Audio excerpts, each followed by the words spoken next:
Hello, everyone.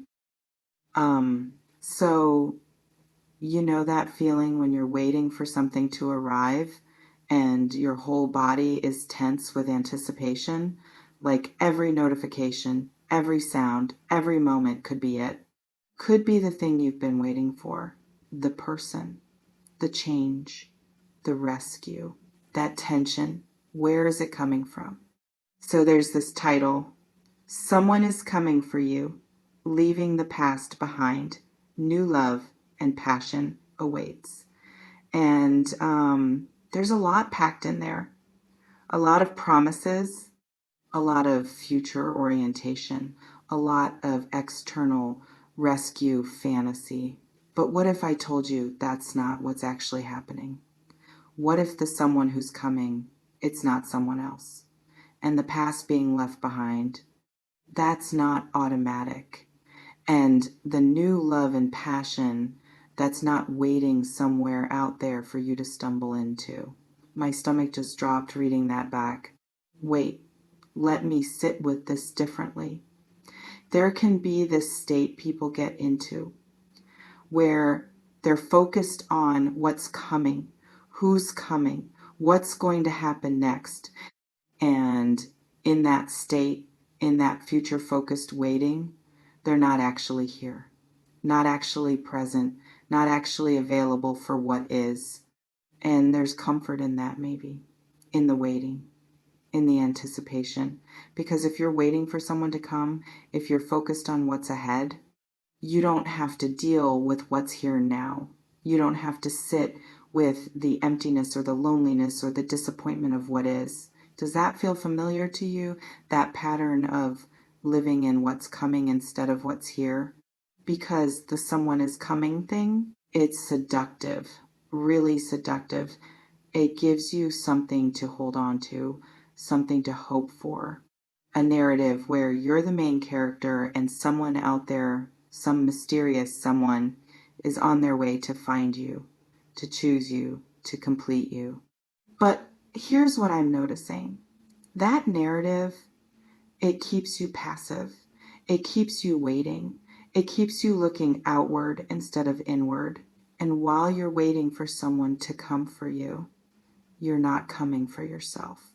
My hands are actually tingling right now.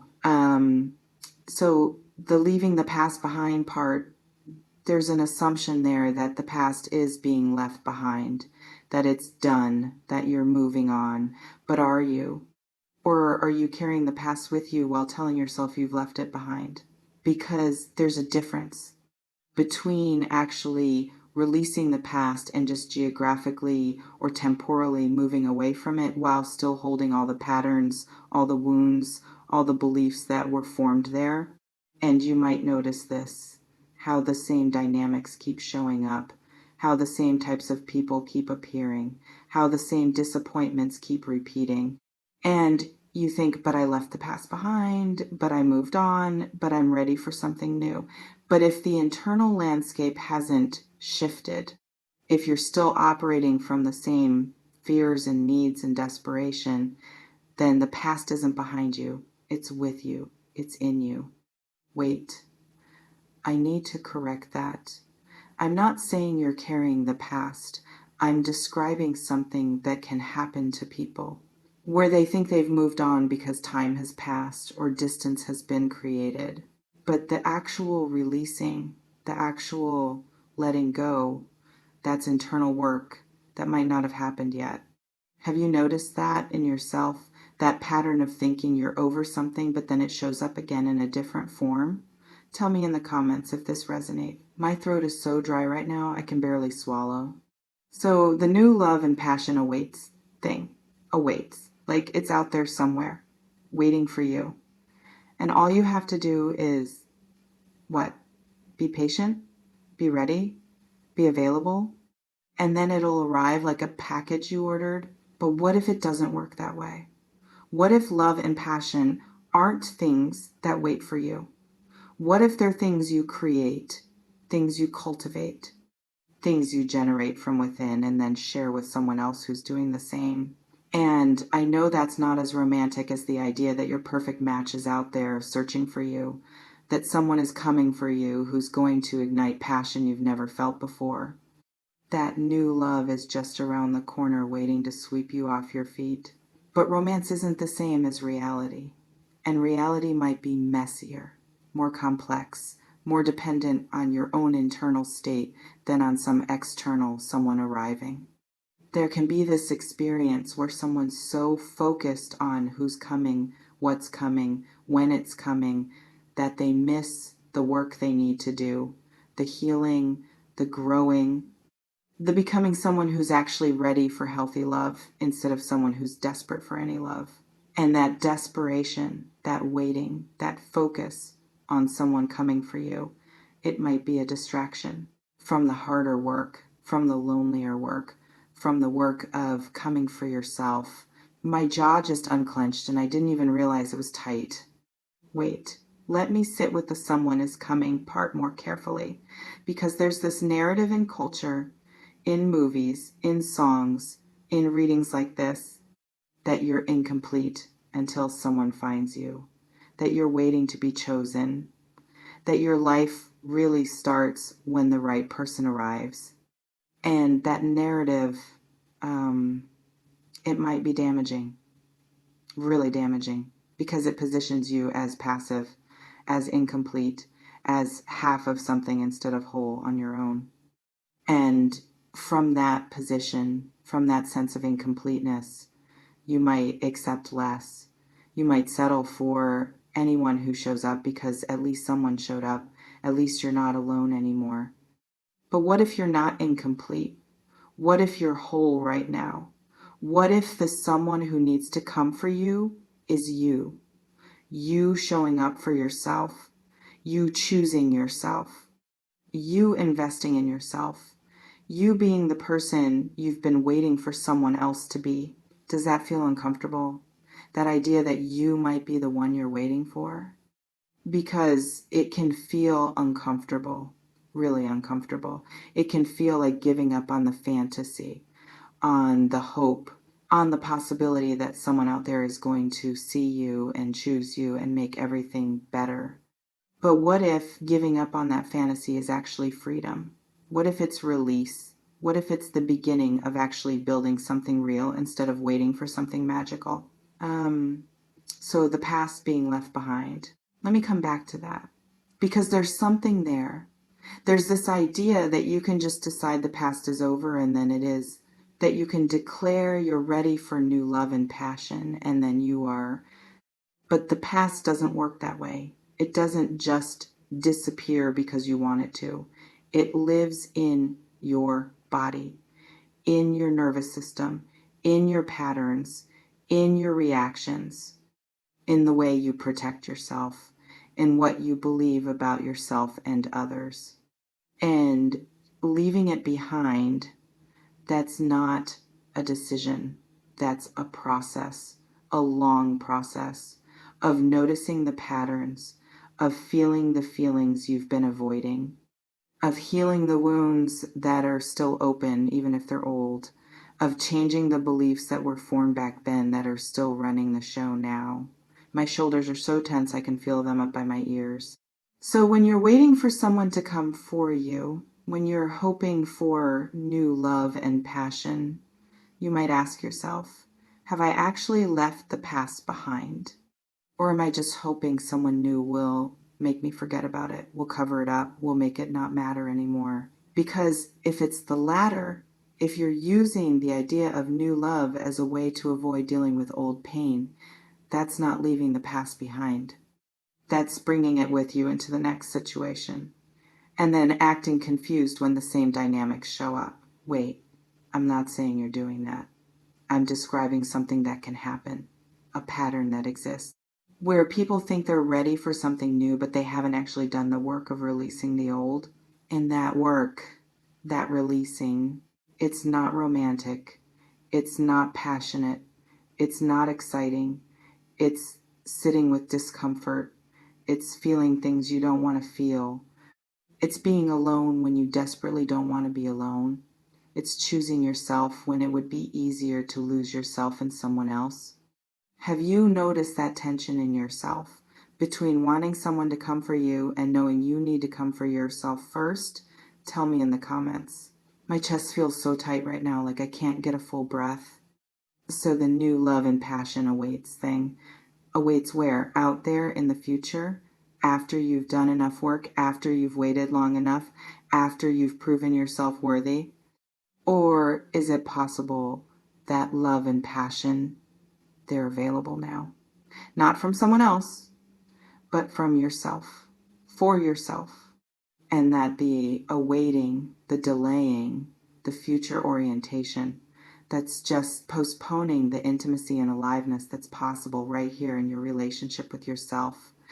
Because you can be passionate about your own life.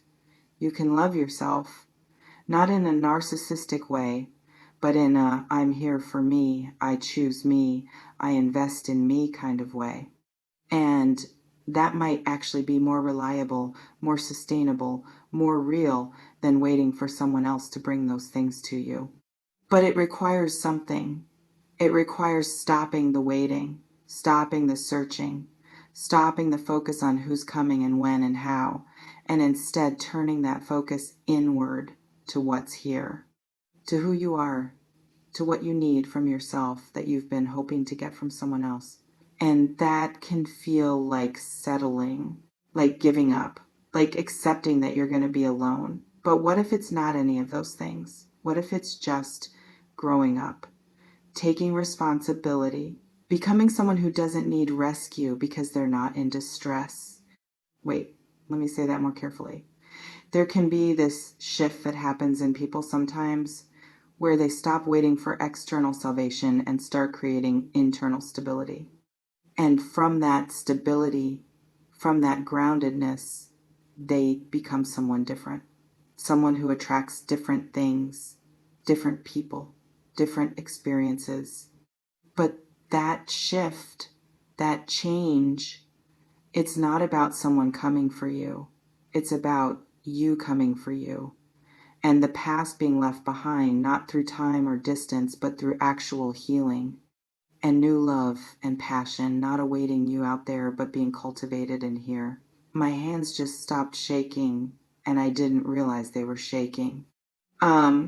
So I guess what I'm sitting with is the title promises external rescue. Someone coming, something waiting, the past automatically being left behind. But reality might be different.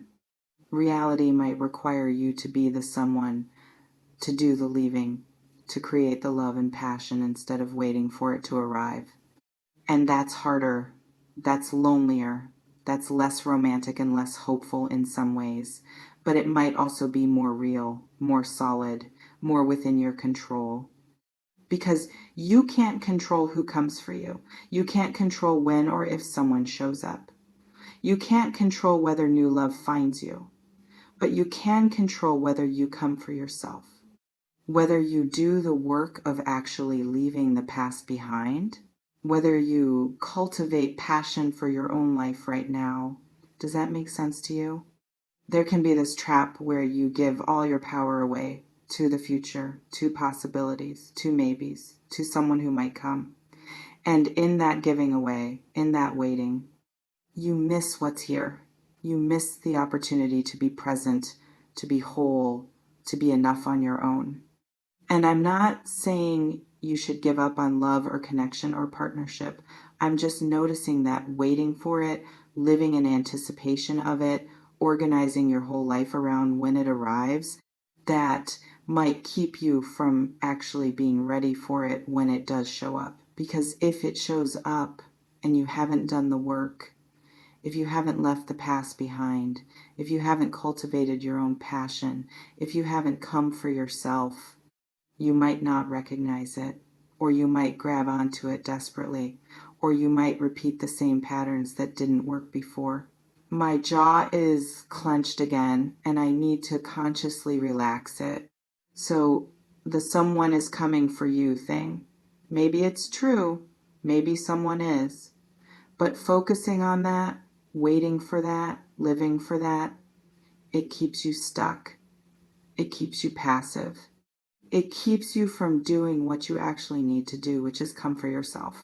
And the leaving the past behind thing, maybe you think you have, but if the same patterns keep showing up, if you're still carrying the same fears and wounds and beliefs, then the past isn't behind you, it's with you. And you need to actually deal with it instead of hoping new love will erase it. And the new love and passion awaits thing, maybe it does. But maybe it's already here, in you, waiting for you to stop looking outward and start looking inward. Waiting for you to stop postponing your own life until someone else shows up to validate it. I don't know what you're waiting for. I don't know who you think is coming. I'm just here noticing with you that waiting might be the problem. That the someone who needs to come, it might be you. And the past that needs to be left behind, that requires work, not just time. And the new love and passion that might need to be created, not awaited. Does that land for you? I don't sell futures. I build architects. No predictions, just the raw truth for the tough ones. Stay magic, stay in the now.